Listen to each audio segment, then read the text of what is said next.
asalaamu calaykum waraxmatullaahi tacaala wabarakaatu daawadayaal waxaad kusoo dhawaataan waraysi kooban oo telefishinka m t v uu xaaladda caafimaad ee dalka iyo waxyaabo ku la xidhiidha uu kala yeelan doono wasiirka caafimaadka somalilan cumar cali cabdilaahi bede macali wasiir ugu horeyn kusoo dhawow m t v aad baan usoo dhawahay waad mahadsantihin macali wasiir dhowaan mas-uul ka tirsan xisbiga wadani waxa uu ka hadlay oo uu sheegay in waliba xogeeyaha arrimaha bulshada maxamed sadiiq dhamme in la xaday laabkii cisbitaalka ceelgaabo mas-uuliyiinta wasaaradda caafimaadka ee gobolka kaaga xil saaran oo hadlayna waxay sheegeen in la xaday laakiin sida loo sheegayay aanu ahayn macali wasiir arinta laabka la xaday ma jirtaa mise ma jirto bismillahi raxmaan raxiim mas-uul waad mahadsan tahay horta waxaa fiican qofku marka uu yahay ama xisbi ha noqdo madax ama ha noqdo qof caadi ah markuu uu waramayo horta waa inuu xaqiiqda soo taabto xaqiiqada uu soo taabtayna ummadda la wadaago si haddii hadhow su-aal ay ka yimaadaan ama la isugu soo noqdo de qofku ugu jawaabi karo ama uu dadka muxuu aha u caddayn karo horta arrinta laab lama xadin shaybaar lama xadina waxaa la xaday mashiin la yidhaha c b c oo dhiigga lagu baadho oo qiimihiisu $4,000 uu yahay baa la xaday bishii shanaad bay ahayd markuu hadlayay waxaan jeclahay in bishii imika dhamaatay dhamaad ay ahayd muxuu ahaa dhamaadkeedii waa wax ka dhici kara meel walba oo dalkeena wuxuu ka dhici karaa xarumaha caafimaadka wuxuu ka dhici karaa xarumaha muxuuha kale ee dadku gaarka u leeyihiin xatooyadu waa wax markasta dhaca dadkii arrintaa lagu tuunsanaana waa la xidhay 13 qof baa la xidhay 13 markii la kala saaray 7 qof baa ayaa lasoo reebay oo gacanta lagu hayaa oo ciddii shaqada lahayd meesha hadda ama mas-uuliyadda ka haysay ama furaa haysay ama ka shaqaynaysay ama xiriirka lahaydba waa la qabtay taasi markaa waxay noqotay de arrin kiis dembi baaris ku socoto oo annagu aanaan shaqo ku lahayn in halkaa la dhaafi oo maxkamad galay oo dee booliisku baaritaan ku samaynayo aan dhamaystiro labo adeegii ma istaagino isla maalintii ku xigtayba mashiino lamida noo yeelan haysanaa sababtoo ah haddaad og tahay mashruuc weyn oo ballaaran baa jiray oo s d f ka ah oo horumarin caafimaad oo weyn ku sameeyey labada gobol ee sooliya sanaag qalab casrigaanu geynay cusbitaalka sanaag dawaanu geynay tababar baanu u sameynay shaqaalaha xataa isbedel maamul baanu ku sameynay si adeega loo wanaajiyo horta ma istaagin markaa adeeg bixintu meeshaan doonayay inaan dadka u sheegana waxa weeye ma fiicna qofku markuu mas-uul yahay inuu bulshadiisa adeega la siinayo isagoon hubin inuu dadka uu ka cabsi geliyo oo adeegay doonan lahaayeen uu yidhaahdo meesha adeeg ma yaalo taasi waxaan aaminsanahay inay ku tahay qalad inuu qofku uu dadka adeegay helayaan uu yidhaahdo meesha adeeg ma yaalo isagoo aan tegin isagoo aan hubsanin adeeg uu socday shaybaarku maalin kaliya ma istaagin laakiin arrintaasi arrin baaritaan ku jirto oo sida caadiga loo baariyo ma ahayd waxaad sheegtay in 13 qof loo xidhay 7 ka mid ay xidhan yihiin oo la sii daayay kuwii kale 7daasina cidda dembiga laakiin waxaa jirta kuwa xabsiga ku jira qaarkood oo anagu aan si toos ah aan ula xidhay ehelkooda iyo dad ka agdhow waxay ii sheegeen ciddii dembiga samaysay oo mas-uuliyiinta cisbitaalku ay ka mid yihiin inay dibadda joogaan oo aan sharciga lagu qaadin balse iyagoo dad masaakiina uu sharcigu qabanayo oo dadka maskiinka sharciga Soomaaliland qabto waa sidoo sheegeen arrinta maxaa ka oran lahayd wasiir horta su'aasha ku diray waxa weeye haddii la og yahay cidda waxa samayso ila baaritaan ma ku socdee oo dad dibadda jooga ay og yihiin dadka ehelka oo ah dee waa la heli lahaa marka baaritaanka lagu sameeyo laakiin dadka mas-uuliyiinta cisbitaalka soo mas-uuliyadda qayb kuma laha laakiin su'aasha waxa weeye ciddan la xidhay cid suuqa joogtay ma waa ciddii mas-uul waa la kala leeyahay agaasimaha cisbitaalku isagaa maamula cisbitaalka haddii shaybaarka wax laga qaado cidda shaybaarka ka shaqeynaysa iyo cidda madaxda ka ah baa loo raacaya isaga la xidhmaya ilaa qofkii meesha madaxda ka ahay waa hanaan caadi oo dembi baaris waa hanaan caadi oo wax weydii ay muxuu hala maro ilama aha qayna qalad ku jiro macali wasiir muddo hal sanaa waxaa dudunsan sidoo kale deerka cusbitaalka sallaxley shacabka deegaanka oo aan wada xidhiidhnay waxay cabasho ka muujinayaan in dadka cisbitaalka deganaa bahalihii iyo weliba fayadhowrkoodu aada u liito oo deerkii burbursan yahay maroodjeex bay ka tirsan tahay xafiiskaagu waa hargeysa masaafo yar baa inoo jirta xukuumadda maxay xooga qaban weyday aad baad baadsan tahay xoogga waxaanu saaraynaa waa adeeg bixinta waa in meesha adeeg ka socdo culayskana waan kuu sheego dee markaad eegto nidaamka caafimaadka loo maamulo inta lagu maamulo iyo inta la baahiye la gaadhsiiyey mararka qaar waxaa jira way kala horeysaa mudnaanbay kala leedahay annaga waxaa muhiima in deelku waa sax waa in la hagaajiyo laakiin hadday iga muhiimsan tahay inaan maanta dawada iyo tababarka iyo shaqaalaha iyo joogtaynta adeega ka horreysiiyo taasaan ka horreysiinaya waana say nagu socoto qorshahan way nagu jirtaa sanadkana miisaaniyaddan aanu qorsheynayno isagun maaha meelo badan oo kale nagu jira in dib u habeyn iyo ballaarin lagu sameeyo iyo wax ka qabasho marka ilama aha inay halkaa dhibaatooyin inay taalo deer muddo dhaweytoole adoo meher ka qayb gelaya waxaad sheegtay in gobollada somaliland taranta lagu kala badan yahay oo study aad samayseen ujeeddada cilmi baadhistaas iyo studyga aad samayseen muxuu ahaa bismillahi raxmaan raxiim horta dee warno horta cilmi baadhistaasi waa cilmi baadhis ballaaran oo waxaa la sameeyey 2019 2020 waxaa la yidhahdaa waa cilmi baadhis ku saabsan dadka iyo waxay ka hadashaa arrimaha caafimaadka ayay ka hadashaa waxaa la Somaliland Health and Demographic Survey marka waa sahamin la sameeyo ballaaran sahamintaasi warbixin baa laga qoray ballaaran oo ilaa 400 oo page ka badan waxay eegaysaa arrimo aad u kala duwan oo caafimaadka shaqada arrimaha bulshada arrimo aad u ballaaran bay ka hadlaysaa arrimaha ka hadlaysa marka waxaa ka mid ah arrimaha taranka iyo korriinka dadka marka maalinta hadda aanu qodob baan ka hadlay hal qodob oo kooban qodobkaas macnaha ka hadlaya waxa la yiraahdaa fertility rate-ka oo ah hooyada da'deedu tahay 15 ilaa 49 imisa caruur ay dhashaa marka la eego celceliska inta da'da ay ku jirto daloodiga ee gobolada dalka taas baan ka hadlay marka taa marka eegto dee gobolka sool baa ugu sareeyo ah 7.8 caruurta leeyahay waxa ku xiga sanaag oo ah 7.6 waxa ku xiga togdheer oo ah saaxil oo ah 5.8 waxa ku xiga togdheer oo ah 5.6 waxa ku xiga awdal oo ah 5.3 waxa u dambeeya gobolkan Maroodijo oo ah 4.5 marka waxay sheegaysaa in dadku dumarka ku jira xilliga caruurta dhalayaan intay dhalaan imsa caruur celcelis marka halkaas aan lahaadee mar gobolada la eego waa lagu kala horeeyaa xaqiiq marka laga hadlo laakiin su'aashu waxa weeye arrimo badan oo kala ku hoos jiro oo u baahan in la faahfaahiyo hortaasan ka hadlayay target population ka isticmaalayseen markaad xogta soo saarteen yahay horta population-ku waxa jira in qadada eegto inaga Somaliland imiga waxa la sameeyay dadkan xooga saaran anagu population-ku waa la garanayaa oo wadanku leeyahay waxa la demographic and health survey waxa la eegayaa arrimaha dadka wax la xiriira iyo caafimaadka marka cid walba da walba rag iyo dumar magaaliyo muxuu ahaa iyo yimi qof wax barto qof wax baran cid walba horta cilmi baaris u eegayso arrimo kala duwan bay weydiinaysaa arrimaha kale meesha ku jira waxa weeye inaga hadaad eegto waati la soo saaray buuggii muxuu ahaa ka hadlayay muxuu ahaa country profile buuggii ka hadlayay Somaliland muxuu ahaa population-keeda iyo muxuu ahaa tirada dadka iyo khayraadkeeda iyo maamulkeeda oo buug aad u muhiim ah wasaaradda arrimaha dibadda ay samaysaa jira ka laftiisu dee waa meelaha muhiimka ah isla leenahay marka kan ay iskaashadaan wax badan bay macluumaad badan baa laga heli doonaa dalka iyo qorsheynta loo isticmaali doono iyo marka wadamada adduunka qofka jooga oo rabo inuu Somaliland uu wax ka ogaado ama markaynu doonayno inuu doodaha gallo la xiriira muxuu ahaa arrimaha siyaasiga buuggan laftiisa ku sheegay muxuu ahaa country profile-ka buugga laftiisa imiga waxa population-keena imiga lagu sheegay ama qiyaastu ay tahay waa 5.7 kulli kaas noqonayaana kaynu isticmaali doono ee muxuu ahaa inuu noqon doono diray maxaad scientific conference aad ugu soo bandhigi weydeen si dadka aqoon-yahanada research-ka iyo ku takhasusay ay su'aalo arrimahaas idinka weydiiyaan xogaha aad soo bandhigaysaan horta aad baad mahadsan tahay horta buuggan waxa wada qoray ama xogtan waxa wada ururiyay oo diyaariyay wasaaradda caafimaadka iyo wasaaradda qorsheynta waxaa naga caawinayay hay'ado badan oo farsamo ahaan hay'adda UNFPA waxa kale oo gacan ka qaadanayay naga siinay wadamo badan oo adduunka waanu dah furnay xogta oo madaxweyne ku-xigeenka ma joogo meeshii lagu dah furayay laakiin waa run waana kugu taageersanay waan ogolahay oo waa tala fiican inaynu dadka u soo bandhigno oo laga doodo oo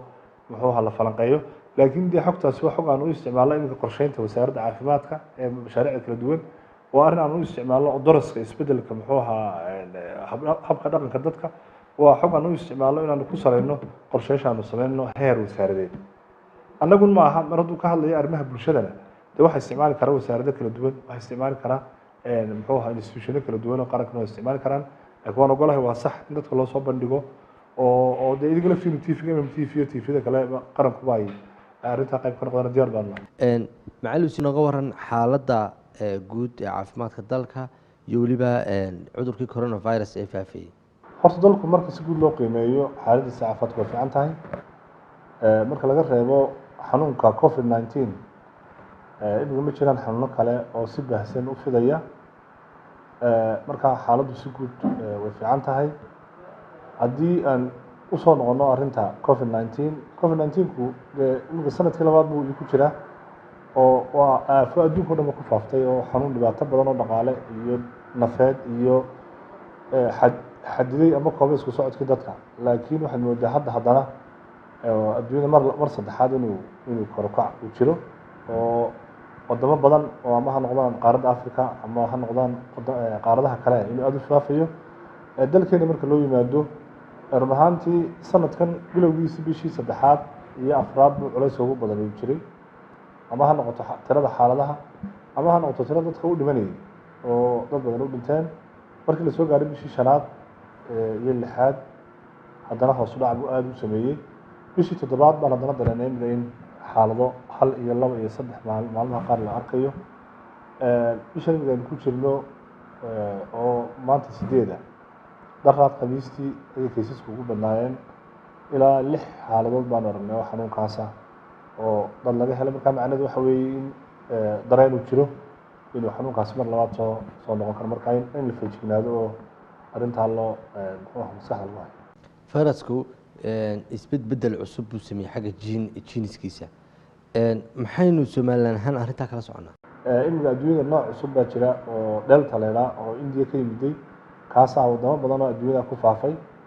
haba ugu badnaadaan wadamada Yurub oo Ingiriiska iyo wadamo kale. innaga marka laga hadlayo xaqiiqatan marka la eego aqoonteena iyo awoodda shaybaarka marka la eego iyo arrimahaas suuragal looma haynaynu ogaan karno inagu nooca fayraska waddankeena ku faafaya. arrintaa laakiin waxaanu hadda shalay baanu shir ka yeelanay, waxaananu kala hadalnay hay'adda WHO waanu ka codsannay in dadkii dhowaanahan u dambeeyey laga qaaday muxuu ahaa shaybaarka in dhiigagoodii loo diro wadamo leh shaybaadho casriya si loo ogaado nooca xanuunka fayraska xanuunka keenaya. taasoo kale jirta laakiin nagu awood ma lehaynu ku ogaan karno nooca uu yahay fayraskaasi. macalin wasiir habab nooceeyaba looga hortegi karaa? wallahi walaal horta aad baad mahadsan tahay. marka arrintaana ku noqonaya marka laga hadlo nooca xanuun dhaliyaha innaga muhiim waxay noo inaynu ogaano xanuunka inuu faafayo. sababtoo ah dee waxaa la isticmaalayaa un hababkii keliya ee awalba la isticmaali jiray ka hortagga unbaa inoo bannaan hadduu nooc kasta noqdo, ama ha noqoto afsaabkii, ama ha noqoto farxalkii, ama ha noqoto kala fogaanshihii, ama qofku inuu wacyigiisa shaksiga uu kor u qaado oo dareenkaa uu qabo in wax walba oo astaamihii duriga leh uu noqon karo xanuunkii. marka haddii uu yahay dee fayraska noocii hore iyo hadduu yahay noocan dambe dee waa isku midkii uun. waxaan raacnaa un tallaabooyinkii hore la raaci jiray oo ahaa muxuu ahaa tallaabooyinka caafimaadaan ka hadlay. wasaarad ahaanna waxay noqonaysaa inaanu mar labaad iyo mar saddexaad xoojinno arrimihii awalba la samayn jiray ee wacyigelintu ay kow ka tahay. taasoo kale ugu muhiimsan aan isleeyahay. tallaalkii wejigiisii labaad Somaliland ma soo gaadhay? dadkii wejiga koowaad qaatay kii labaad ma helayaan? kuwan wejiga koowaad nasiib u helin ma heli karaan hadda oo ma qaadan karaan? aad baad mahadsan tahay. tallaalku 3 weji buu ahaa. wejigii koowaad waynaga dhammaynay oo ilaa 65,000 oo qof baanu tallaalay.